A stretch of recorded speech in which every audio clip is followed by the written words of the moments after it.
Hello, नमस्कार दोस्तों। स्वागत है आपका हमारे YouTube channel site for civil services में। पॉलिटी की अगली क्लास लेकर आए हैं। ऐतिहासिक पृष्ठभूमि चल रही है और उसको आगे बढ़ाते हुए हम आज अगस्त प्रस्ताव और क्रिप्स प्रस्ताव के बारे में चर्चा करेंगे कि भारत के संविधान के आधारभूत जो ऐतिहासिक आधार है उसमें इनका क्या रोल है। ठीक है, धीरे धीरे इसको पूरा करेंगे। आइए इसे देखते हैं। अगस्त प्रस्ताव क्या है, क्यों आता है और अंग्रेज़ों को इसकी क्या ज़रूरत पड़ी कि अगस्त प्रस्ताव लाना उनके लिए लाजमी या ज़रूरी हो गया था। तो देखिए, ये लिखा है अगस्त प्रस्ताव। अगस्त प्रस्ताव 1940 में आया। अगस्त प्रस्ताव इसे इसलिए कहते हैं क्योंकि ये अगस्त में आया था। तो देखिए क्या हुआ था, इसमें वायसराय से मिल है और इसमें वायसराय अगस्त प्रस्ताव में दी गई शर्तों के माध्यम से द्वितीय विश्व युद्ध के लिए भारत का समर्थन हासिल करना चाहता था। जो भारत में वायसराय हैं वो क्या चाहते थे कि जो दूसरा विश्व युद्ध चल रहा है उसमें भारत का समर्थन मिल जाए। देखो क्या हुआ था, 1939 में दूसरा विश्व युद्ध शुरू हुआ। 1939 में सेकेंड वर्ल्ड वॉर शुरू हुआ। इससे पहले जो विश्व युद्ध शुरू हुआ था 1914 में, जो 1914 में हुआ था, तो तब भारतीयों के साथ एक झूठा समझौता किया गया था और भारतीयों से ये कहा गया था, भारतीयों से क्या, अंग्रेजों ने पूरे दुनिया में जितना भी उनका साम्राज्य था सब में ये बात कही गई थी कि भारत के आत्मनिर्णय का अधिकार दिया जाएगा। जो उनके उपनिवेश हैं उन उपनिवेशों को आत्मनिर्णय का अधिकार दिया जाएगा। लेकिन आत्मनिर्णय का अधिकार कब देते, जब वो दूसरे विश्व युद्ध में पहले विश्व युद्ध में उनका साथ देते। लेकिन क्या होता है, जैसे ही प्रथम विश्व युद्ध समाप्त होता है, जैसे ही प्रथम विश्व युद्ध समाप्त होता है तो अंग्रेज अपनी बात से चपर जाते हैं। अंग्रेज अपनी बात से पीछे हट जाते हैं और कहते हैं कि जो आपके आत्मनिर्णय का अधिकार है उसका कोई सवाल ही नहीं बैठता। अर्थात इन्होंने क्या किया, पूरी दुनिया के जितने भी उपनिवेश थे सबको ठेंगा दिखा दिया। उसी में भारत भी था। तो भारतीयों को लगा कि ये तो बहुत झूठे लोग हैं, इन पर कोई विश्वास करने का कोई मतलब नहीं है। तो फिर से दोबारा से पहले विश्व युद्ध के बाद फिर से भारत में राष्ट्रवाद के जागरण के लिए कांग्रेस ने काम किया और उसको आगे बढ़ाया। लेकिन क्या होता है, दूसरा विश्व युद्ध शुरू होता है 1939 में। तो 1939 में जब विश्व युद्ध शुरू हुआ तो अंग्रेजों ने फिर से वही लालच देने की बात करी कि हम आपको आत्मनिर्णय का अधिकार देंगे, डोमिनियन स्टेट दे देंगे, ये कर देंगे, वो कर देंगे, आप हमारे साथ युद्ध में शामिल हो जाइए। उससे ही पहले इन्होंने क्या किया, भारतीयों को युद्धरत घोषित कर दिया था। तो कांग्रेस इस बार इन पर विश्वास करने वाली नहीं थी और सभी कांग्रेसों ने मना कर दिया एक साथ कि हम आपके साथ नहीं हैं, और भारतीयों को इस बात के लिए जागरूक किया कि अंग्रेजों के साथ दूसरे विश्व युद्ध में शामिल नहीं होंगे। तो जितने भी सैनिक थे, भारतीय सैनिक, उनको इस बात के लिए जागृत कराया कि बाहर जाकर इनके लिए लड़ने की कोई ज़रूरत नहीं है। लेकिन फिर भी जितना कांग्रेस से हो सका उसने किया। तो अंग्रेजों को ये बात दिखाई देने लगी थी कि अब कुछ ना कुछ तो ऐसा करना पड़ेगा जिससे कांग्रेस हमारे पक्ष में आए या भारतीय हमारे लिए लड़े। अर्थात 1940 तक आते आते ब्रिटेन की हालत ख़राब थी। 1939 में विश्व शुरू हुआ। 1939 में जर्मनी ने इतनी हैवी तरीके से आक्रमण किया ब्रिटेन और फ्रांस पे कि एक दिन में इन तहस नहस कर दिए इनके बड़े सिटी और इनके हाथ पैर उखड़ गए यूरोप से। तो जैसे ही ब्रिटेन के पैर उखड़े तो उसे लगने लगा था कि अब कुछ ना कुछ तो ऐसा भारत के सामने प्रस्ताव रखना पड़ेगा जिससे भारतीय और दुनिया के उपनिवेश हमारे समर्थन में खड़े हो जाएं। ठीक है, तो इन्होंने इसलिए 1940 में एक अगस्त प्रस्ताव का प्लान करा और भारतीयों को बहकाने की कोशिश करी। इन्होंने क्या किया, देखो पहली ही लाइन में लिखा है कि ये दूसरे विश्व युद्ध के लिए भारत का समर्थन चाहते हैं। तो इन्होंने पहली लाइन में क्या लिखा कि भारत को हम डोमिनियन स्टेट दे देंगे, हम भारत को एक डोमिनियन स्टेट दे देंगे, अर्थात भारत को एक डोमिनियन स्टेट बना देंगे। देखिए डोमिनियन का अर्थ मैंने पहले भी बताया था, अब फिर से बता रहा हूँ। डोमिनियन का अर्थ होता है कि आपको हम स्वतंत्र कर देंगे अपने सब्जेक्टों पे, लेकिन अधिकार ब्रिटेन और उसके महाराजा के पास ही रहेंगे। अर्थात ब्रिटेन की संसद ही आपकी भाग्य विधाता होगी। तो इन्होंने मना कर दिया कि ऐसा अभी नहीं होगा। आप भारतीयों ने इस बात को मानने के लिए इनकार कर दिया। क्यों? क्योंकि आपको याद होगा जब 1928 में एक कमेटी बनी थी कांग्रेस की मोतीलाल नेहरू की अध्यक्षता में, जिसे जिसे नेहरू रिपोर्ट कहा गया है। तो उसमें यह बात कही गई थी कि या तो 1 साल के अंदर अंग्रेज इस बात को मानेंगे कि हमें डोमिनियन स्टेट का दर्जा दिया जाए, नहीं तो हम पूर्ण स्वतंत्रता की मांग करेंगे। और 1929 में फिर लाहौर अधिवेशन में हम स्वतंत्रता का झंडा फहराते हैं, स्वाभिमान स्वराज्य का, और पूर्ण स्वतंत्रता की मांग करते हैं। तो जो मांग हमने 1929 में ही कर दी थी उसको हम 1940 में कैसे मांग ले, ठीक है। जिसको हमने 1929 में ही छोड़ दिया उसको लेकर आ रहे हो आप कब, 1940 में। डोमिनियन स्टेट की मांग तो हमने 1929 में ही छोड़ दी थी, तो 40 में देने का उसका कोई मतलब अब नहीं था, क्योंकि भारतीय पूर्ण स्वतंत्रता से कम कुछ नहीं चाहते थे। इसलिए भारत को डोमिनियन स्टेट देने का अब कोई मतलब था ही नहीं। तो वायसराय की कार्यकारिणी परिषद में भारतीयों की शामिल करने की बात कही गई, लेकिन भारतीयों ने नहीं माना, ठीक है। सत्ता के किसी भी हस्तांतरण से पहले अल्पसंख्यकों की राय ली जाएगी। क्या मतलब है कि अल्पसंख्यकों को भी अपने पक्ष में करने की कोशिश करते हैं। फिर कहते हैं कि भारतीय प्रतिनिधियों से युक्त एक सलाहकार युद्ध परिषद बनेगी। भारतीय सलाहकार की युद्ध परिषद बनेगी। कह देंगे कि कोई बात नहीं, आप ही आ जाइए युद्ध परिषद में, गवर्नर जनरल को अधिकार होगा, वह प्रमुख होगा, और जो युद्ध सलाहकार होगी उसमें भारतीय होंगे। भारतीयों ने कहा कि नहीं, कोई मतलब ही नहीं है युद्ध में शामिल होने का, तो कोई मतलब है ही नहीं। तो युद्ध की समाप्ति के बाद अपना संविधान बनाने का अधिकार दिया जाएगा। युद्ध की समाप्ति के बाद अपना संविधान बनाने का अधिकार दिया जाएगा। इसका मतलब क्या है कि अब ये पहली बार क्या संविधान बनाने की बात को स्वीकार कर रहे हैं। डोमिनियन स्टेट की मांग को पहली बार स्वीकार किया गया कब, अगस्त प्रस्ताव में, ठीक है। और ये क्या है, और संविधान बनाने की बात को पहली बार स्वीकार किया गया अगस्त प्रस्ताव में, ठीक। देखो, अगस्त प्रस्ताव ब्रिटेन को बचाने के लिए लाया गया था, कि जिससे ब्रिटेन बच जाए। क्यों? क्योंकि जो दूसरे विश्व युद्ध में हिटलर था उसने इनके पैर उखाड़ दिए थे यूरोप से, तो इन्हें लगता था कि अपने जो उपनिवेश है, वहाँ की जो सेना है, उसका उपयोग किया जाए दूसरे विश्व युद्ध में। इस बात को कांग्रेस अच्छे तरीके से जानती थी कि हमें इस बार इनका साथ नहीं देना है, क्योंकि इन्होंने प्रथम विश्व युद्ध में हमारे साथ धोखा किया था, ठीक है। तो ये बात यहाँ तय हुई और हमने इसमें शामिल होने से मना कर दिया। क्यों? कांग्रेस ने इसे अस्वीकार कर दिया। क्यों? क्योंकि डोमिनियन स्टेट नहीं चाहिए। क्या चाहिए? स्वतंत्र। क्या चाहिए? स्वतंत्र राज्य, स्वतंत्रता चाहिए, ठीक है। तो हमने इसे अस्वीकार कर दिया। हमने का मतलब है कांग्रेस ने, ठीक। अब देखिए आगे, अंग्रेजों की बात नहीं चली। जब 1940 के बाद 1942 तक आते आते अंग्रेज थोड़ा कंफर्ट हो गए थे। अंग्रेज थोड़ा क्या हो गए थे? कंफर्ट हो गए थे। किसमें? दूसरे विश्व युद्ध में। ऐसा हुआ कि 1942 तक आते आते क्या होता है, अंग्रेज जो जर्मन की समस्या है, हिटलर की समस्या है, उसका समाधान कर ले गए, लेकिन एशिया में अभी ये इतने मजबूत नहीं बने, क्योंकि एशिया में रोम, बर्लिन, टोक्यो, थोड़ा सा हिस्ट्री के बारे में पढ़ लेते हैं। रोम, बर्लिन और टोक्यो। टोक्यो की राजधानी, सॉरी, जापान की राजधानी टोक्यो। ये बर्लिन किसकी राजधानी? जर्मन की। और रोम किसकी है? इटली की। तो यानी कि जर्मनी, इटली और जापान, ये तीनों एक धुरी देश कहलाते थे, ठीक है। तो जापान ने एशिया से मोर्चा खोला हुआ था, और आपका जो इटली है उसने क्या, यूरोप से मोर्चा खोला हुआ था, और जो उधर से ऊपर से उत्तरी यूरोप से किसका, हिटलर ने मोर्चा खोला हुआ था। तो अंग्रेज सारी दुनिया में क्या हो रहे थे, घिर चुके थे। तो अंग्रेजों को ये लग रहा था कि इस समस्या को कैसे सुलझाया जाए।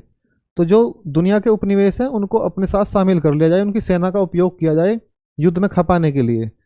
तो इस बात को अब उपनिवेश समझ चुके थे, विशेषकर भारत इस बात को समझ चुका था।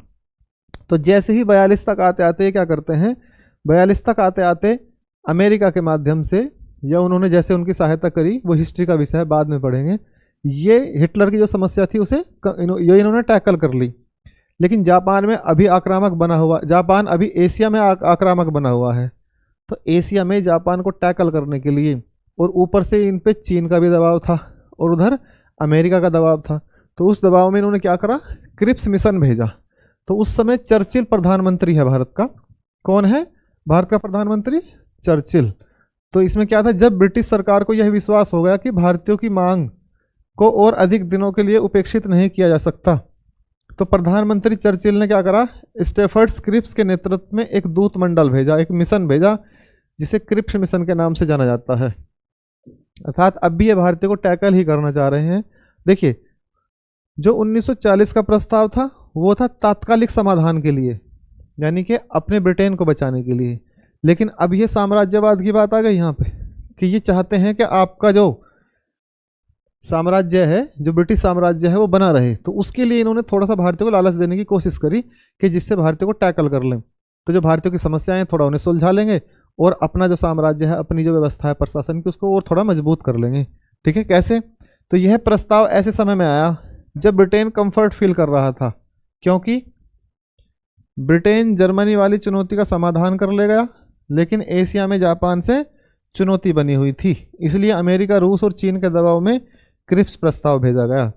अर्थात जो एशिया में जापान बहुत ज़्यादा आक्रामक हो रहा था, उधर चाइना पे उसने आक्रमण कर रखे थे, बुरे उस पर अत्याचार चल रहे थे, उधर से रसिया चल रहा था, तो इन्हें ये लग रहा था कि ऐसा ना हो कि अंग्रेज यहाँ से निकले और जापान और रसिया आके यहाँ बैठ जाएं।